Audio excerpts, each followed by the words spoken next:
Hello everyone, I hope you're having an amazing day. Today, we're going to dive into part 1 and part 2 of our story. A journey filled with emotion, resilience, family, and the quiet strength hidden behind everyday struggles. From the peaceful sunrise moments to the challenges that test our spirit, we're going to explore everything together in a heartfelt, cinematic way. If you enjoy this video, don't forget to hit the subscribe button so you never miss the next episode. The dawn rose gently. The first rays of sunlight slipped through the gaps between leaves, fell onto the newly erected corrugated iron roof that still carried the faint smell of lime, then spilled into the yard like a quiet greeting. In that peaceful moment, Huyen sat close beside Jay. Their hands were tightly intertwined, so tight that it felt as if letting go would make everything they had just grasped vanish in an instant. Between them stood little Maya, leaning slightly forward, her round eyes staring straight into the camera lens, as though trying to tell the story of her own family. Huyen's voice trembled, yet within that tremor was relief, happiness, and a trace of disbelief. Today, Jay officially divorced Tieu for good. All the hardships are finally passing.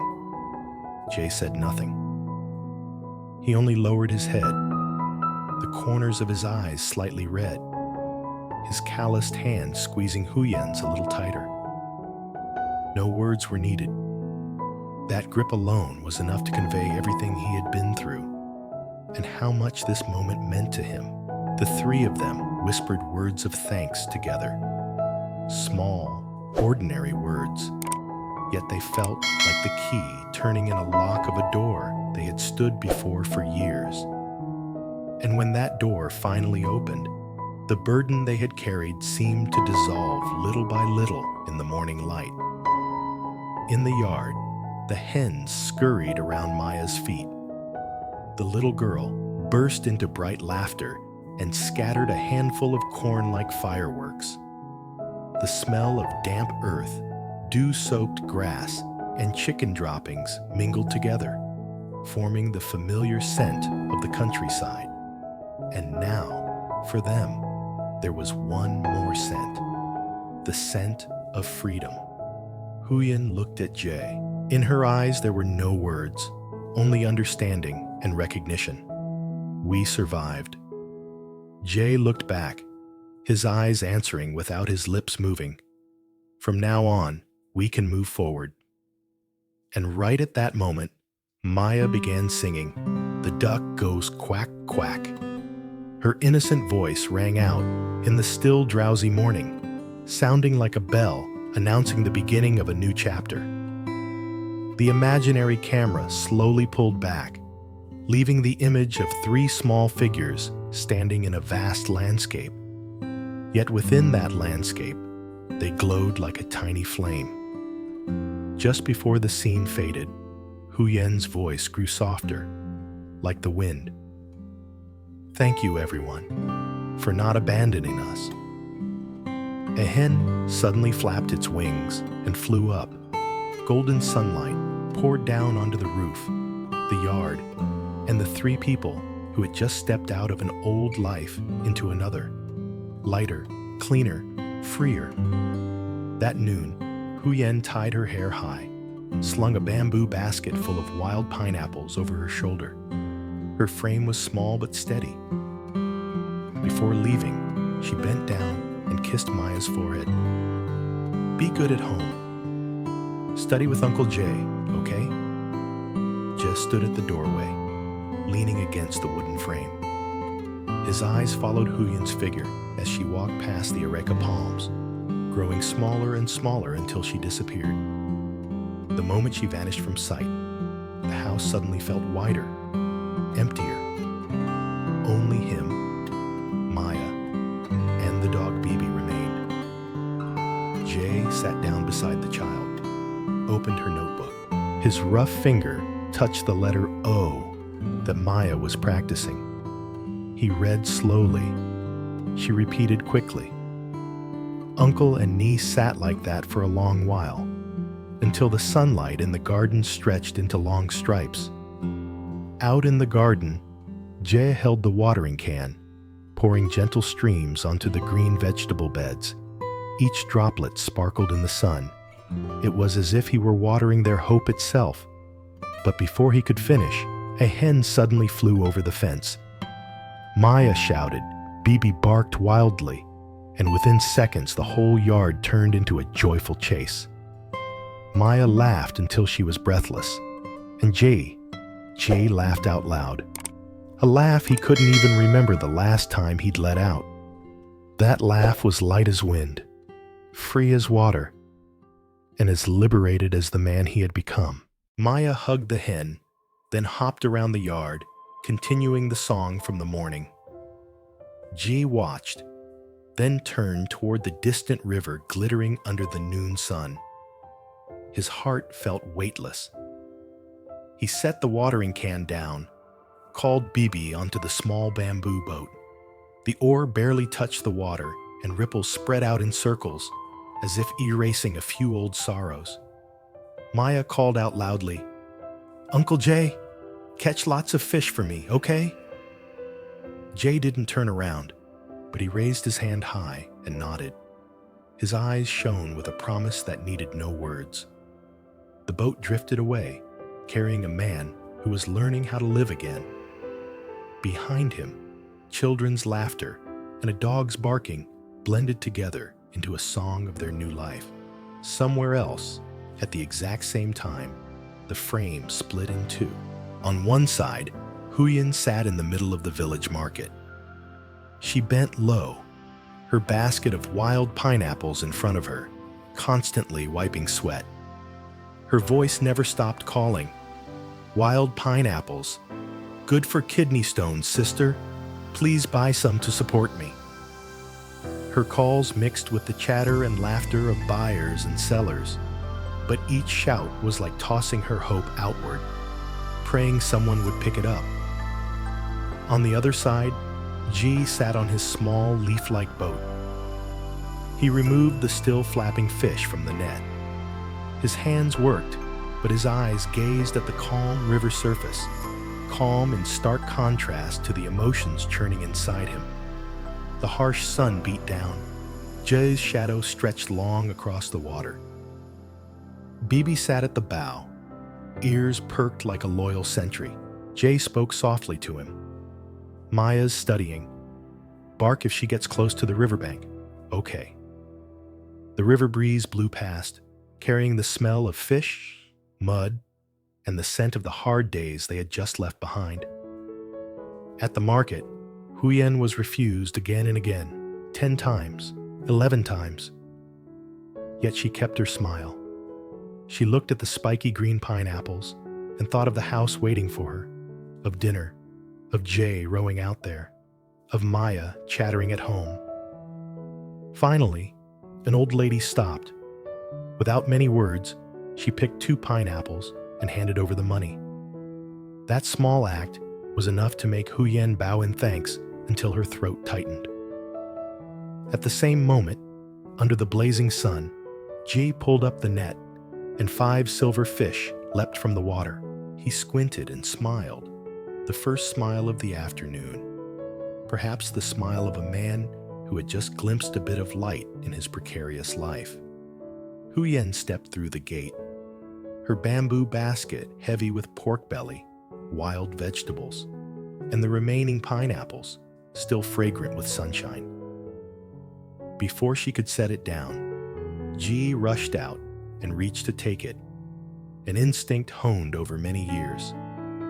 Their hands touched for just a tiny moment, but it was enough for both to break into laughter.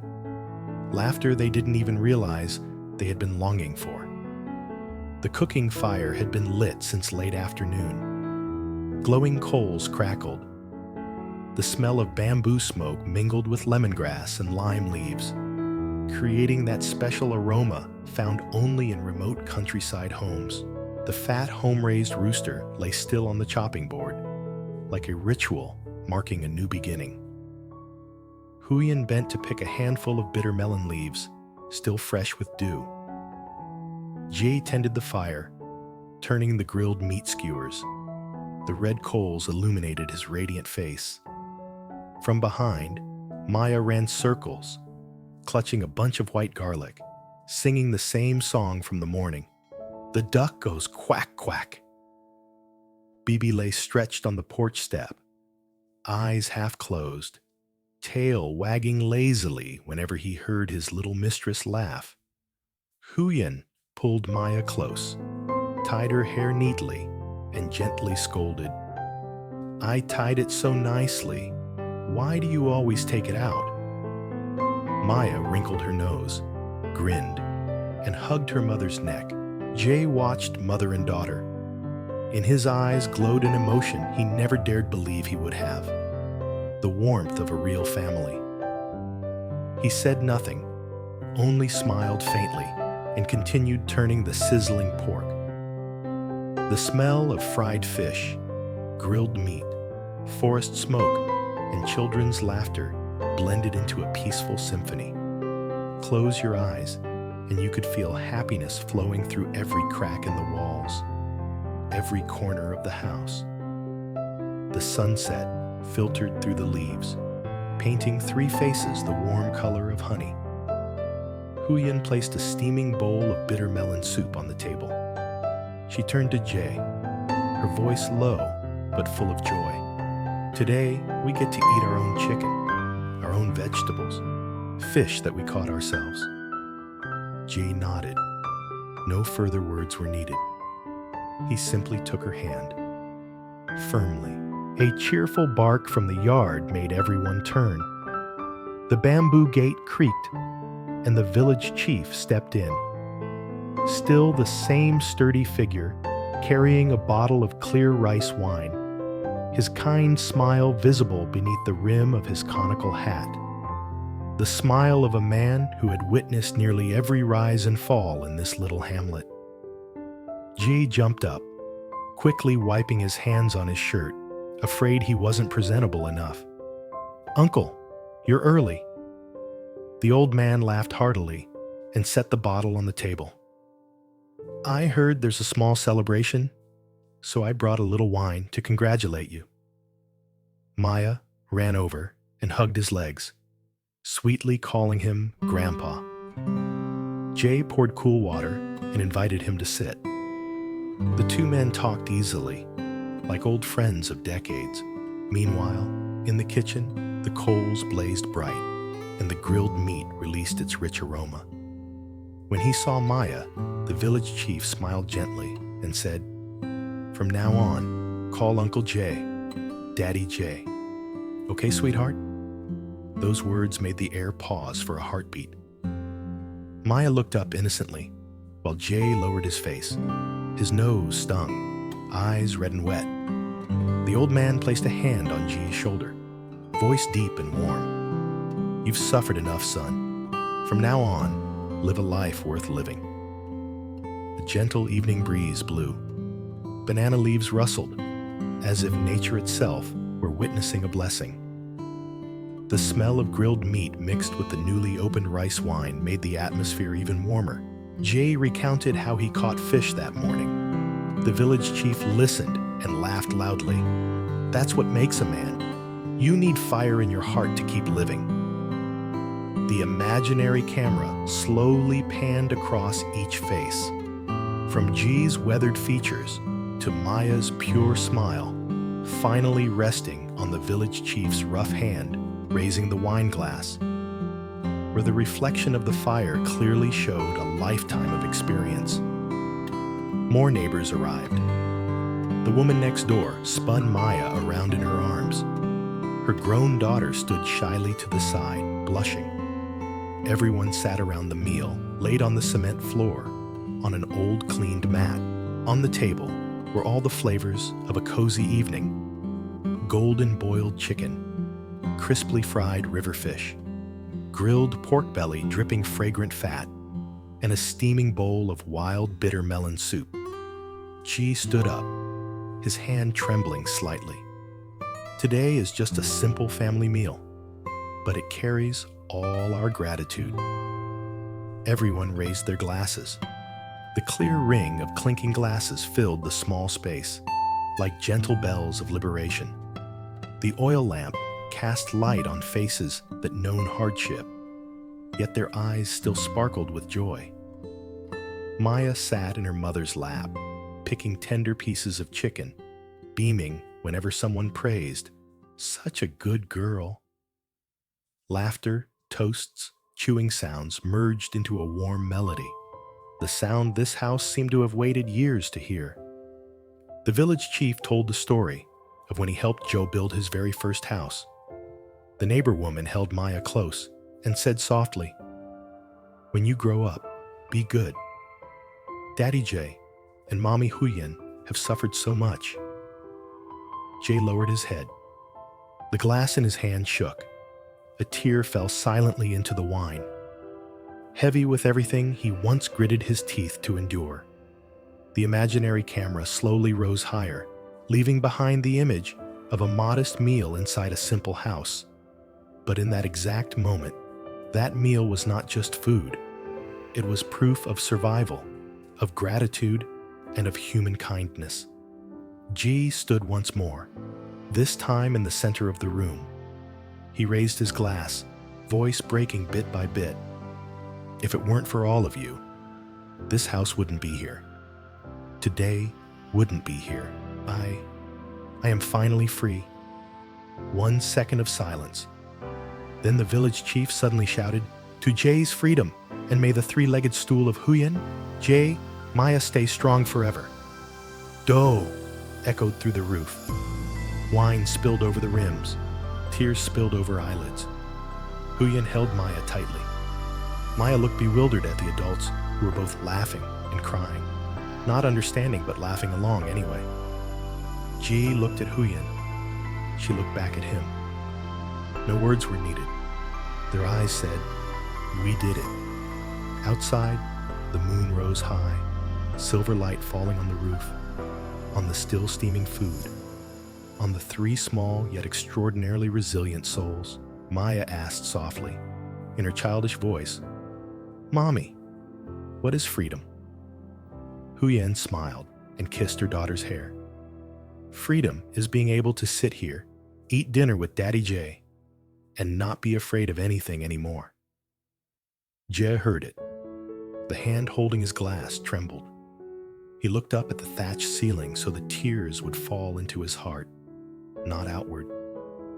The imaginary camera zoomed out slowly, pulling away from the house, leaving behind the carefree sound of clinking glasses echoing, 1, 2, 3, cheers. Like the bell ringing in a brand new life. This story follows a Trong câu small chuyện family cảm động này, navigating quiet Huyền đoàn mornings, tụ với đệ sau nhiều unspoken tháng xa cách. fears, Mối dây and the liên kết weight of của họ survival. được From the củng cố soft bởi glow sự of vững mạnh dawn và tình to the yêu bền moments vững. where Cùng emotions nhau, break họ tập through, trung chăm sóc cô gái we Maya, witness their xây dựng một mái resilience ấm an as they toàn hold và on dễ to nuôi each dưỡng. other through every Đồng thời hỗ uncertainty. trợ Tử Vi, một cô gái trẻ đang Huyen đối and mặt Jay với khó khăn. struggle to balance Khoảnh hope khắc with gia đình reality, chuẩn bị bữa while ăn, little Maya dựng lên một becomes cấu the trúc cho silent Maya reminder of why và they chia sẻ keep tiếng fighting. cười. Each scene Phản ánh tình reveals yêu sâu layers of sắc và sự sacrifice, quan tâm lẫn nhau trong gia tenderness, đình. and the Tuy strength nhiên, hidden behind simple sự bình yên của gestures, họ gián đoạn khi sharing kẻ a xâm meal, nhập xuất hiện, offering a tìm kiếm smile, tử vi or và làm choosing nổi bật courage sự when mong everything manh feels về những fragile. nguy hiểm mà họ phải đối mặt. As the story Những moves căng thẳng forward, và bất định, their world Huyền và grows Đệ lên more kế hoạch cho một complex, tương lai an toàn hơn, forcing them quyết to định trở về confront miền Bắc truths they've để gần tried gũi to hơn với gia avoid. đình và mang lại sự And ổn just định when cho it Maya. seems they've found a bit of Qua những thử peace, thách, mối đe dọa và something những unexpected appears on the kết nối chân horizon. thành, câu chuyện ca ngợi sức What mạnh happens tình yêu, next gia đình may và sự change kiên everything cường they trong công thought việc, they understood. tạo dựng hy vọng và an toàn.